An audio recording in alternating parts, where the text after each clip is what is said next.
গাজীপুর। কালকে আমি ছুটিতে ছিলাম, অসুস্থ ছিলাম, আর ডিজি অফিসে যাওয়ার কথা ছিল।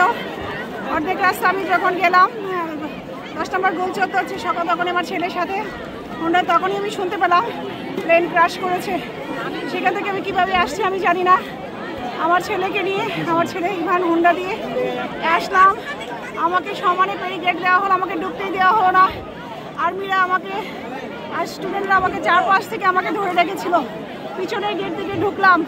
আমার কোনো বাচ্চাদের হাতে কোনো মোবাইল রাখতে দেওয়া হয় না। আমি আমার মেয়ের ফর্ম টিচারকে ফোন দিলাম, অনেকবার ট্রাই করে তাকে পাচ্ছিলাম না। একবার পেলাম, উনি শুধু বলল যে আপনার মেয়ে সেফ আছে, আপনাদের ওইদের বিল্ডিংয়ে প্লেন ক্র্যাশ হয়নি, প্লেন ক্র্যাশ হয়েছে বাচ্চাদের বিল্ডিংয়ে। তখন আমি একটু শান্ত হলাম। শান্ত হয়ে যেখানে প্লেন ক্র্যাশ হয়েছিল ওখানে আমি আধা ঘন্টা বসে সেন্সলেসের মতো ছিলাম। আমার ছেলে মাথায় পানি ঢাললো, আশপাশের বাচ্চারা বা গার্ডিয়ানের মারা পানি ঢালার পর আমি একটু সুস্থ হয়ে মেয়েকে খুঁজে আমি এখান থেকে বের হলাম। তারপরে বের হতে পারি নাই, এইখানে ছিলাম প্রায় আরও 1 থেকে 1.5 ঘন্টা। থাকার পর আমরা বাইরে দাঁড়াচ্ছিলাম। হাজার কোনো গার্ডিয়ানদের ঢুকতে দেওয়া হয়নি। আমি শুধু জোর করে ঢুকেছি।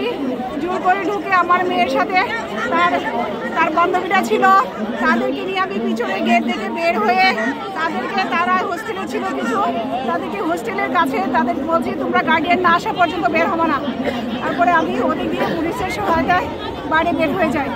আজকে আমার মেয়ে চলে আসছে এরকম একটা রেড জোন, রেড এরিয়া। আমরা জানি একদম নিয়ার অ্যাবাউট এয়ারফোর্সের কাছে প্রতি 5 মিনিটে বিমান নামছে আসছে।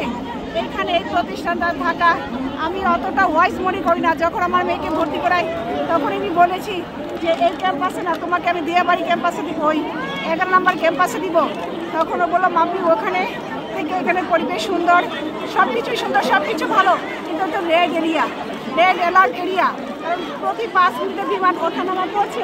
তো এই মুহূর্তে কীভাবে এখানে এই ক্যাম্পাসটা কতটা জরুরি আমি জানি না, তবে এটা নিরাপত্তার জন্য এই যে red zone area, flying area, বারবার বিমান ওঠানামা করছে, এটা কতটা সেফ আমি বুঝতে পারছি না।